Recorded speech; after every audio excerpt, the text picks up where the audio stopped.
साल 2014 एक ऐसा साल जो राजनीतिक दौर पर बड़े बड़े बदलावों का गवाह रहा। तमाम उठापटक से गुजरा है ये साल।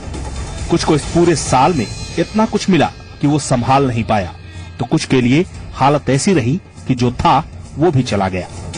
राजनीति के उठापटक की जो तस्वीर इस साल में देखने को मिली है, वो शायद बीते कई दशकों में नहीं दिखी थी। सियासत के फलक पर चमकते कई सितारे गुमनामी के अंधेरे में खो गए। साल के खत्म होने पर हम लाए हैं आपके लिए ऐसी ही कुछ शख्सियतों का लेखा जोखा, जिनके लिए ये साल खास रहा है। कुछ के लिए नई बुलंदियां पाने का मौका बना ये साल, तो कुछ के लिए गर्दिशों के अंधेरे में खो जाने का। सियासत का सेंसेक्स किसने कितना पाया, किसने कितना गवाया। नमस्कार, मैं हूं शेखर त्रिवेदी। राजनीति भी शतरंज की तरह होती है। एक चाल चूके नहीं कि सब कुछ खत्म, शुरुआत फिर नए सिरे से करनी पड़ती है। साल 2014 कई राजनीतिक हस्तियों के लिए मायूसी भरा साबित हुआ। कई राजनीतिक सितारे धीरे धीरे गुम से हो गए। साल 2014 के टॉप लूजर्स की लिस्ट में 5वें नंबर पर हैं बहुजन समाज पार्टी की मुखिया मायावती। साल 2014 में हुआ आम चुनाव मायावती के लिए राजनीतिक तौर पर बेहद सदमा देने वाला रहा, क्योंकि बीते 1.5 दशक में ऐसा पहली बार हुआ जब बीएसपी के हिस्से लोकसभा का अकाउंट ब्लैंक हो गया। अब सवाल ये कि आखिर ऐसा क्या हुआ जो बीएसपी की ऐसी दुर्गति हो गई। बहुजन समाज पार्टी जो पिछले कई चुनाव में दावा करती रही कि वो सामाजिक इंजीनियरिंग कर रही है, सवर्णों का समर्थन मिल रहा है और उसको सीटें मिल जाएंगी, जैसे विधानसभा में बहुमत मिल गया था आज 7 साल पहले, वो ये सोच रहे थे कि फिर वो बात रिपीट होगी, दोहराई जाएगी। ऐसा नहीं हुआ। उसका जो फार्मूला था वो केवल सामयिक था, एक वक्त विशेष के लिए था और खत्म हो गया वो। 4 बार यूपी की सत्ता संभालने वाली बीएसपी मुखिया मायावती ने दरअसल साल 2007 के विधानसभा चुनाव में नया प्रयोग किया था। ये प्रयोग था सोशल इंजीनियरिंग का। मायावती इसमें उस वक्त कामयाब हुई और बहुमत की सरकार बनाई थी, लेकिन साल 2012 के विधानसभा चुनाव में मायावती का प्रयोग फेल रहा और साल 2014 के चुनाव में भी मोदी लहर में इस जातिगत प्रयोग की रही सही कसर निकल गई। मायावती को जातिगत समीकरण का फायदा नहीं मिला, वोट बटे और नतीजा ये हुआ कि मायावती का खाता लोकसभा में नहीं खुल पाया। मायावती अब एक बार फिर अपने पुराने एजेंडे की ओर लौट रही हैं। ये एजेंडा है दलित राजनीति का। हाल ही में राज्यसभा की 2 खाली सीटों के लिए मायावती ने उम्मीदवारों के नाम का ऐलान करते हुए ये संकेत भी दे दिया है।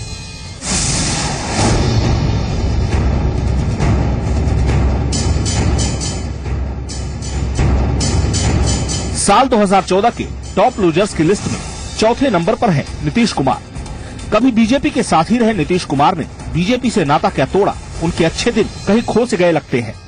नीतीश कुमार ने नरेंद्र मोदी के पीएम उम्मीदवार बनाने का विरोध करते हुए एनडीए से किनारा किया और लालू से दोस्ती गांठ ली, लेकिन लोकसभा चुनाव में इसका फायदा उन्हें नहीं मिला। लोकसभा चुनाव में नीतीश की पार्टी जेडीयू महज 2 सीटों पर सिमट गई। नीतीश ने बिहार के सीएम पद से इस्तीफा भी दे दिया और अपनी जगह जीतन राम मांझी को सीएम बनाया, लेकिन मांझी के बेतुके बयानों ने पार्टी की कई बार किरकिरी कराई है। पहले एनडीए से अलग होने का दांव खेलने वाले नीतीश कुमार का सीएम पद छोड़ने का दूसरा दांव भी ज्यादा कारगर नहीं रहा। नीतीश कुमार फिलहाल महागठबंधन की तैयारी में जुटे हैं। लालू और मुलायम को साथ खड़े करने में कामयाब हो चुके हैं। पुराने जनता परिवार की एकजुटता के लिए कवायद चल रही है। नीतीश कुमार की कोशिश है कि गैर एनडीए खेमे को एक मंच पर लाया जाए और बड़ी ताकत के तौर पर नई शुरुआत की जाए। मायावती और नीतीश कुमार दरअसल दोनों ही इस बार मोदी लहर की चपेट में आए। दोनों की राजनीति जातिगत समीकरणों के इर्द गिर्द घूमती है। मायावती अगर दलित पॉलिटिक्स करती हैं, तो नीतीश कुमार मुस्लिम और पिछड़ों को लेकर अपनी सियासी किस्मत चमकाते आए। लेकिन इस बार मोदी का चुनाव प्रचार कुछ इस तरह से रहा कि उसमें जातिगत मुद्दे हवा हो गए।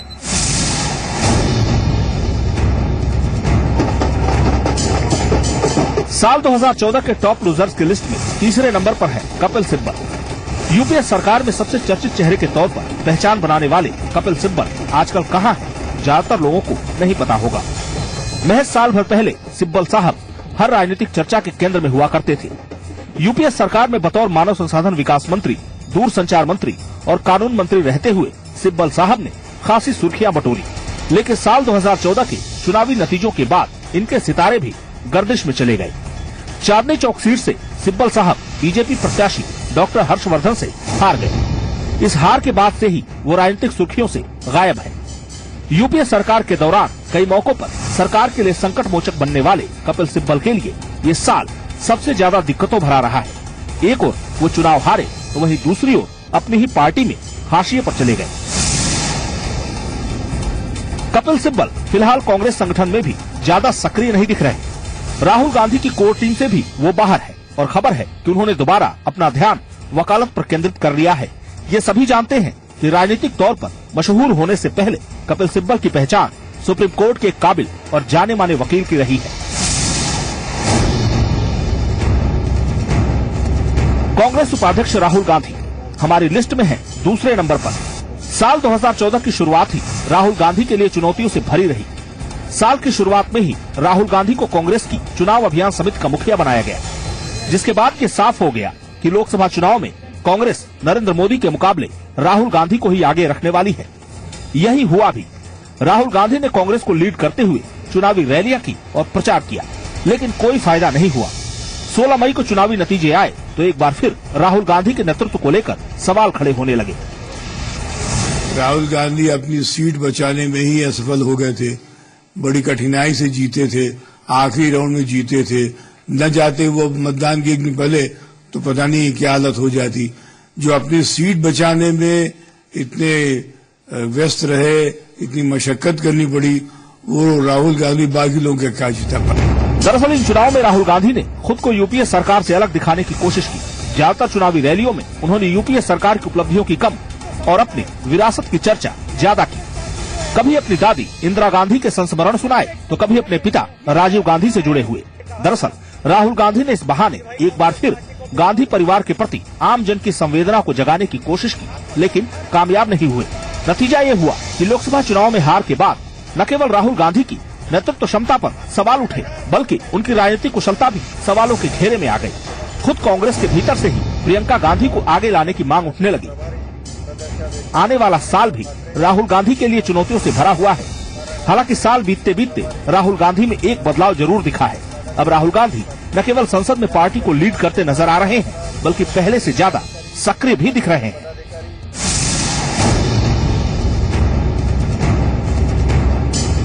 साल 2014 के टॉप लूजर्स की लिस्ट में पहले नंबर पर हैं बीजेपी के दिग्गज नेता लाल कृष्ण आडवाणी।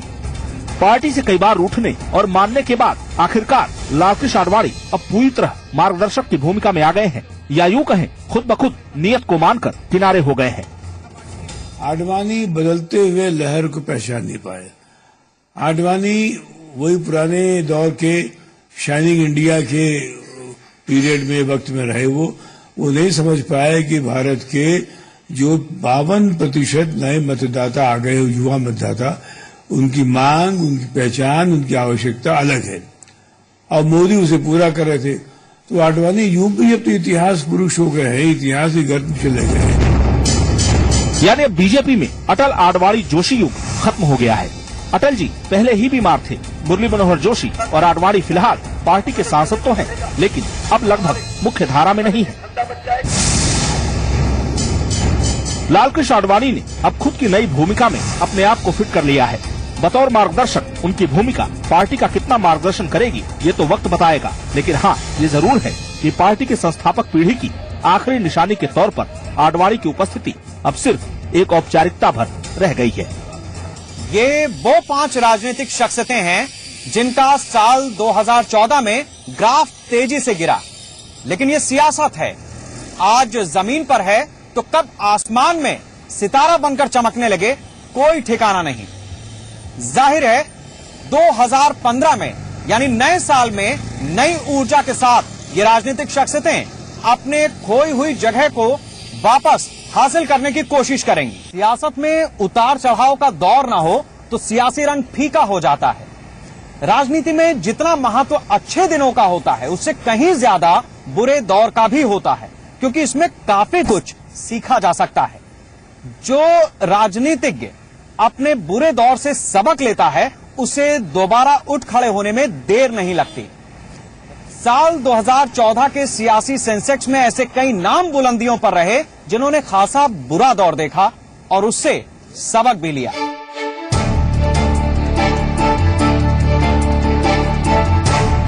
ऐसे नेता जिनका ग्राफ 2014 में एकाएक ऊपर चढ़ गया, जिसमें 5वें नंबर पर हैं साध्वी निरंजन ज्योति। दिल्ली में राम यादव की सरकार बनेगी या सरकार बनेगी, आपको कोई फैसला करना है। साल 2012 में हमीरपुर से बीजेपी विधायक चुनी गई साध्वी निरंजन ज्योति जब तक उत्तर प्रदेश विधानसभा में रही, तब तक उन्हें उनके क्षेत्र के बाहर कुछ ही लोग जानते थे। साध्वी सुर्खियों से दूर रही, लेकिन साध्वी के लिए साल 2014 नई राजनीतिक ऊंचाइयों को छूने का मौका बनकर आया। साध्वी को फतेहपुर लोकसभा सीट से बीजेपी का टिकट मिला और वो लोकसभा चुनाव जीतकर सांसद बन गई। साध्वी दिल्ली क्या गई, यूं लगा मानो उनकी किस्मत के दरवाजे ही खुल गए। नवंबर में हुए केंद्रीय मंत्रिमंडल विस्तार में साध्वी को राज्य मंत्री बना दिया गया। एक ऐसी साध्वी को इतना महत्व मीडिया को नहीं देना चाहिए था। आखिर क्या है वो? पहली बार सांसद बनी है, एक जिले स्तर की साध्वी हैं, उनके मुंह से कुछ अनाप शनाप निकल गया दिल्ली में और रामजादा वगैरह। अब वो शब्दों पे तुकबंदी कर रही हैं और उसको इतना ज्यादा प्लेअप करना। एक राजनीतिक शख्सियत के तौर पर साध्वी की पहचान सांसद से केंद्रीय मंत्री की बन गई। जाहिर है इसके बाद उन्हें नोटिस किया जाने लगा। इसी बीच साध्वी निरंजन ज्योति ने दिल्ली में एक जनसभा में एक बयान दे दिया। ये बयान दरअसल सरकार और उनकी पार्टी के लिए बैकफुट पर जाने जैसा भले ही था, लेकिन विपक्ष ने जिस तरह इस बयान को लेकर हंगामा किया, उसने साध्वी का कद बढ़ा दिया। साध्वी निरंजन ज्योति, जिन्हें फतेहपुर या यूपी के बाहर भी पहचान बतानी पड़ती थी, उन्हें एक झटके में पूरा देश जान गया।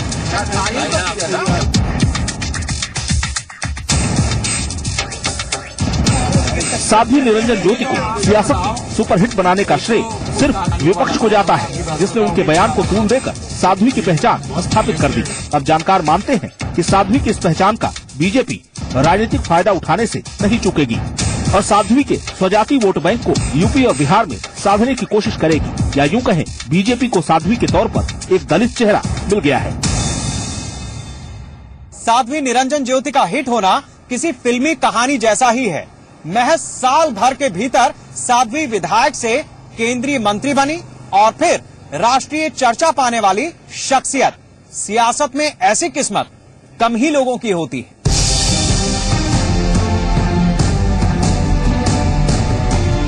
साल 2014 में कामयाबी पाने वाली शख्सियतों की लिस्ट में चौथे नंबर पर नाम है मनोहर पर्रिकर का। गोवा के मुख्यमंत्री के तौर पर मनोहर पर्रिकर की पहचान तो थी, लेकिन वो ज्यादा सुर्खियों में नहीं रहते थे। एक ईमानदार छवि के कम बोलने वाले नेता के तौर पर उनकी छवि ने राष्ट्रीय नेतृत्व को प्रभावित किया और पर्रिकर को गोवा से दिल्ली बुला लिया गया। केंद्रीय मंत्रिमंडल में पर्रिकर को रक्षा मंत्रालय जैसा अहम मंत्रालय मिला है।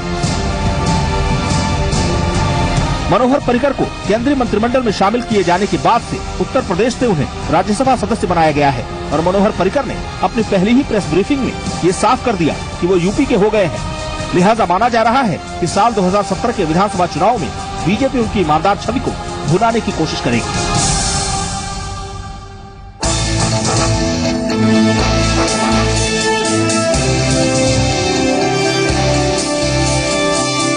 साल 2014 की शख्सियतों में बुलंदी पाने वालों की लिस्ट में तीसरे नंबर पर नाम है बीजेपी के राष्ट्रीय उपाध्यक्ष दिनेश शर्मा का।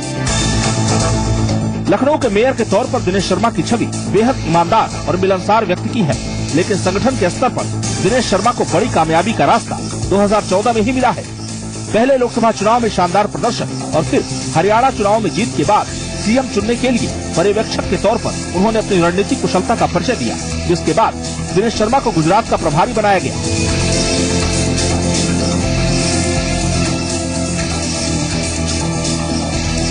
अगर दिनेश शर्मा गुजरात के प्रभारी के तौर पर उस सिलसिले को कायम रखने में कामयाब होते हैं जो सिलसिला मोदी ने गुजरात में शुरू किया था, तो यकीनन अगला साल उनके लिए नई सफलता का दरवाजा खोलने वाला है। दिनेश शर्मा की पहली परीक्षा गुजरात के निकाय चुनाव है जो अगले साल होने वाले हैं।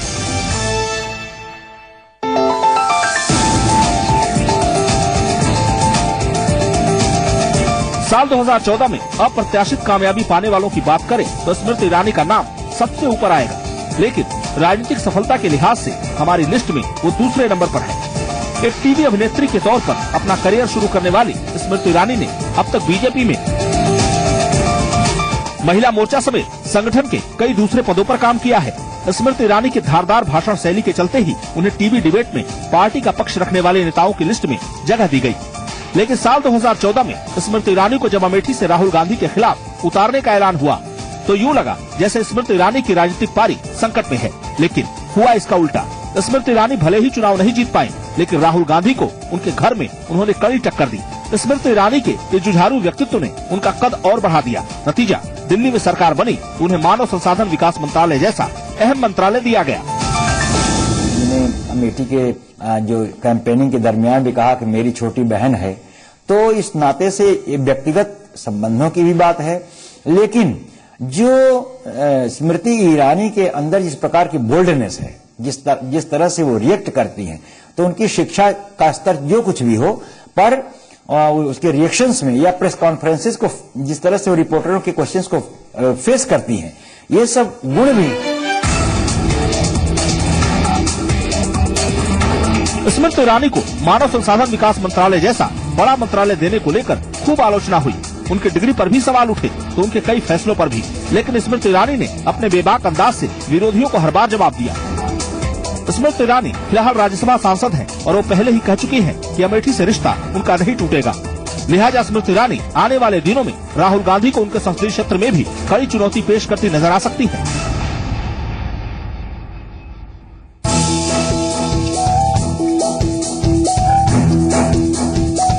साल 2014 में राजनीति में सबसे ज्यादा बुलंदी अगर किसी को हासिल हुई है तो वो है अमित शाह, जो फिलहाल बीजेपी के राष्ट्रीय अध्यक्ष बन चुके हैं। लेकिन बीजेपी अध्यक्ष बनने का सफर उनका खासा चुनौतियों से भरा रहा है और अमित शाह के लिए भी साल 2014 बेहद लकी साबित हुआ है। दरअसल अमित शाह को उनकी रणनीतिक कुशलता का इनाम मिला है। साल 2013 में पार्टी के यूपी प्रभारी बनाए गए अमित शाह ने महज कुछ महीनों में ही यूपी में न केवल पार्टी की सूरत बदल दी, बल्कि 80 में से 73 सीटें एनडीए के नाम कराने में बड़ी भूमिका निभाई, जिसका नतीजा हुआ कि बीजेपी को अकेले दम पर बहुमत मिल गया।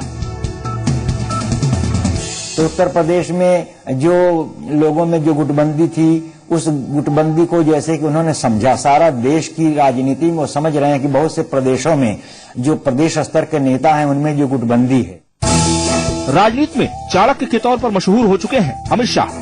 अमित शाह ने यूपी में पार्टी को सफलता दिलाई तो उसका इनाम मिला बीजेपी के राष्ट्रीय अध्यक्ष के तौर पर। अध्यक्ष बनने के बाद अमित शाह ने महाराष्ट्र और हरियाणा में भी पार्टी को शानदार सफलता दिलाई है और अपने कामयाबी के सिलसिले को और ज्यादा पुख्ता किया है। फिलहाल अमित शाह के राजनीतिक कौशल के आसपास कोई नहीं दिख रहा।